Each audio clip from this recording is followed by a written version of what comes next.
Olá pessoal, eu vou apresentar o eletrocardiograma. O que você entende por esse traçado aqui? Se você nunca teve contato com o eletrocardiograma, se você nunca estudou, provavelmente você não vai entender nada aqui. No entanto, ao final dessa aula, você será capaz de entender as estruturas anatômicas do coração, entender o sistema de condução elétrica, entender as derivações e componentes do ECG. Também você saberá o passo a passo de interpretação do ECG e saberá interpretar algumas doenças. Aqui está o coração, né? Ou melhor, esse não é o coração humano. Vamos ver, o coração humano é esse daqui, é esse que vamos estudar. Provavelmente você deve saber que o coração tem 4 cavidades, né? 2 átrios e 2 ventrículos. E também deve saber que o coração tem 2 válvulas importantes, que é a tricúspide e a bicúspide. No entanto, você sabe onde fica cada um, você sabe o que é átrio direito e esquerdo. Então eu criei um macete que espero que vai te ajudar, que é chamado Tudo Bem. Praticamente isso. Como assim, tudo bem? Vamos lá. Tudo bem, T significa tricúspide e D direito. E bem, B bicúspide, esquerdo, mitral. Então isso você nunca mais vai esquecer através desse macete. Porque a mitral é um sinônimo de bicúspide, né? A mesma válvula. Então pronto. Então agora vamos estudar a estrutura do impulso elétrico. Aqui está o sistema de condução elétrica. O primeiro impulso elétrico inicia na base da via cava, que é no nó sinoatrial. Depois esse feixe de elétron ele vai encaminhar para o nó sinoatrial através dos feixes internodais e também através do feixe de Bachmann, que é uma fibra que ela vai inervar o átrio esquerdo, ou seja, os 2 átrios vão contrair ao mesmo tempo, e aqui esse ponto aqui significa o nó átrio ventricular, que aqui vai dar um delay, vai dar um atraso, depois vai encaminhar para os ventrículos. Esse atraso é muito importante para os átrios contraírem primeiro que os ventrículos. Aqui está o feixe de Rhis, que depois ele vai bifurcar em 2 ramos, o ramo direito e o ramo esquerdo. E aqui são as fibras de Purkinje. É importante saber desses ramos para bloqueio de ramo, que depois vamos ver. Ampliando aqui um pedacinho da célula cardíaca do coração, podemos notar que a célula relaxada ela fica assim, ó. Ela está polarizada, interior negativo e exterior positivo. No entanto, quando ela está despolarizada, fica assim, ó. Aqui podemos ver que são os polos. Aí aqui está despolarizada, aqui está polarizada. Aí o impulso elétrico ele vai vir assim, ó. Ele vai caminhando do polo positivo. Isso aí é a configuração dos eletrodos, né? Eu vou explicar daqui a pouco para vocês entenderem melhor. Esse é o caminho do impulso elétrico. Aí, os caminhos do impulso elétrico vai fazer o seguinte: quando ele está nessa transição, vai dar um aumento aqui, ó, vai ser uma onda positiva. Quando ele está despolarizado totalmente, vai ter um tracejo, depois vai ter um declive, que é quando o impulso está voltando.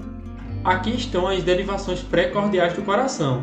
Essas derivações são eletrodos colocados que eles vão mapear o coração em diferentes ângulos, em diferentes áreas. Aqui podemos ver a área mapeada do coração, ou seja, o impulso elétrico vai tocar nesse eletrodo. Olha, lembra que o impulso elétrico ele caminha para o eletrodo. Olha aqui o polo negativo, o eletrodo aqui. O impulso elétrico ele vai refragar assim, ó. Quando o impulso elétrico estiver vindo nesse eletrodo, vai marcar aqui, ó. Cada derivação vai pegar uma variante do impulso elétrico. Aqui podemos ver as derivações periféricas, AVL, AVR e AVF. L de left, esquerda, R de right, direita e F de foot para baixo, certo? Agora traça-se uma seta, assim, um vetor para fazer as derivações periféricas D1, D2 e D3. Aqui podemos ver que essas derivações elas vão indicar o eixo do coração.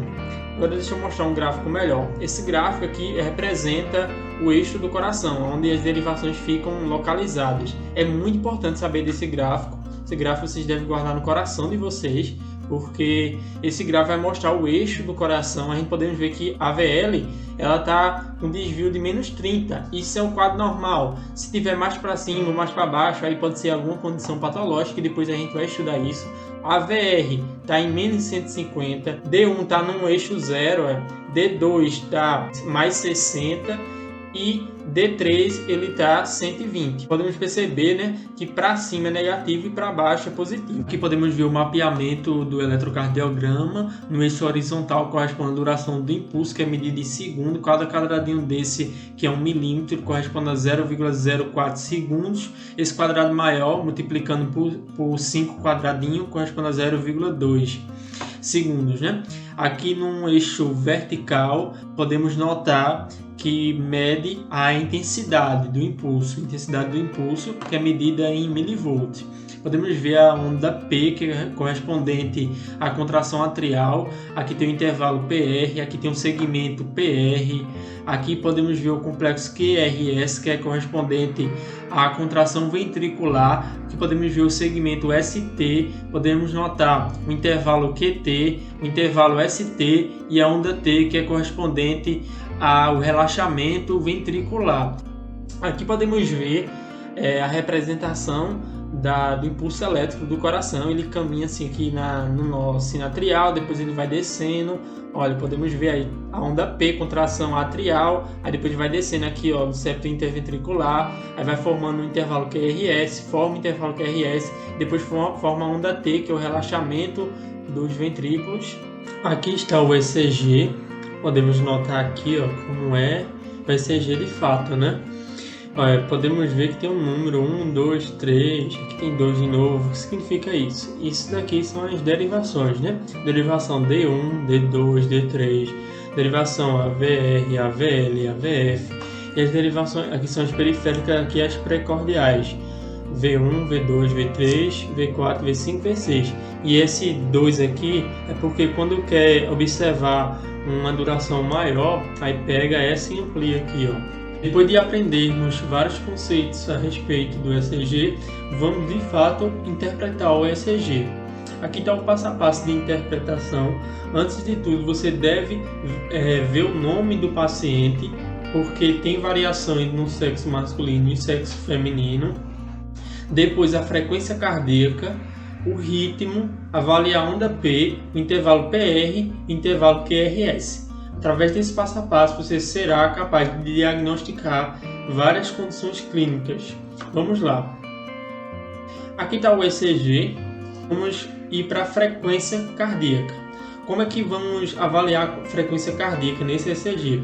Aqui a gente traça uma linha, né, que marca dois complexos QRS. Podemos ver que tem vários lugares também. Aqui em cima também só está cobrindo aqui. Pronto. Agora sim, depois de marcarmos, delimitarmos dois complexos QRS, tentamos sempre colocar eles o mais próximo, encontrar um que é mais próximo das linhas dos quadrados, né? Para facilitar o cálculo. O cálculo da frequência vai ser o seguinte, vai ser a frequência cardíaca, vai ser 300 dividido pelo número de quadradinho, de quadrado grande. Lembre-se, esse é quadrado grande e os pequenos são aqueles que são 0,04 segundos, são esses daqui. Bem pequenininho, aqui tem 5 nesse quadrado grande. Aí como é que vamos fazer isso? Aqui está o seguinte, quantos quadrados grandes tem aqui? Tem 1, 2, 3, 4 e eu vou aproximar para 5 para ficar um cálculo mais redondinho. Então tem 5 quadrados grandes. Então vou pegar 300 dividido por 5 e vai ter 60 batimentos cardíacos. Só que é mais um pouquinho, ou seja, 65 batimentos cardíacos porque eu estou aproximando, né? Agora tem outra forma de fazer, que é através de contar os quadradinhos pequenos. Aí você vai contar cada quadradinho pequeno, todos os quadradinhos pequenos. Pronto, aí você vai aqui, ó, 1, 2, 3, 4. 4 vezes 5, 20 quadradinho pequeno. Aí vai contar quantos quadradinhos tem aqui. Vamos supor que tem 1, 2, 3... Acho que tem 4 quadradinhos pequenos aqui. Então vai ser 24 quadradinhos pequenos. E eu vou fazer o cálculo aqui para facilitar. 1.500 dividido por 24 quadradinhos dá 62,5, ou seja, já está bem mais aproximado, né? Então a frequência cardíaca é 62,5 desse paciente, né? Agora vamos ver o tipo de frequência. E se o ritmo for irregular? Aqui podemos ver provavelmente uma fibrilação, não é uma fibrilação atrial, mas é uma arritmia fora do ritmo. O coração, pode ver aqui, olha. Ó, não tem um ritmo, aqui está maior, aqui menor, aqui já está maiorzinho, aqui está maior, aqui está bem maior, aqui está menor. está bem alterado o ritmo. Como é que vamos calcular a frequência cardíaca se não temos certeza de um intervalo certo? Porque se eu pegar esse intervalo aqui, vai dar alterada, né? Olha, essa daqui está maior do que essa daqui está bem maior, essa daqui está menor. Como é que vamos fazer isso? Tem uma forma de fazer, que é uma forma de aproximar, que é selecionar. Vamos aqui, ó, deixa eu selecionar essa parte aqui. O que vamos fazer?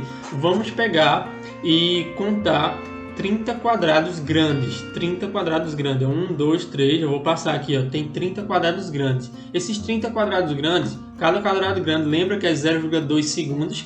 Então 30 vezes 0,2 vai dar 6 segundos. Agora vamos entender. Agora temos que saber quantos intervalos QRS tem aqui, ó. Tem, olha, 1, 2, 3, 4, 5, 6, 7, 8 intervalos QRS. Aí você pode pegar esse aonde quiser aqui, ó. Conte 30 quadrados grandes, independentemente de onde for, tem que dar aproximado. A gente sabe que a frequência cardíaca é batimentos por 1 minuto, né? Que é batimentos por minuto, que é 60 segundos. Então, o que a gente faz? A gente vai pegar quantas ondas QRS, que é no intervalo de 6 segundos, né? 6 segundos teve quantos batimentos? Aí 6 segundos teve 8, né? Que a gente contou 8. Então multiplica por 10, né? No caso está multiplicando por 1, 10 em cima, 10 embaixo. Então vai dar 80 batimentos por minuto. Então essa é a forma de encontrar a frequência cardíaca em um ritmo irregular. Agora vamos avaliar o ritmo, para ver se é o ritmo sinusal, se o impulso elétrico inicia no nó sinusal, né? Temos que olhar para a derivação D2. Vamos olhar a onda P. Em D2, a onda P é positiva, olha, está para cima, ok. Se ela for positiva, agora vamos olhar a VR. Se a onda P em AVR for negativa, então é ritmo sinusal. Só isso. Olhou D2, P positiva, olha a VR. A VR, P negativa, ritmo sinusal. É isso. Antes de olharmos a onda P, que é o quarto passo do passo a passo, vou explicar alguns conceitos importantes, que é a sobrecarga atrial. A sobrecarga atrial é a mesma coisa que um crescimento atrial.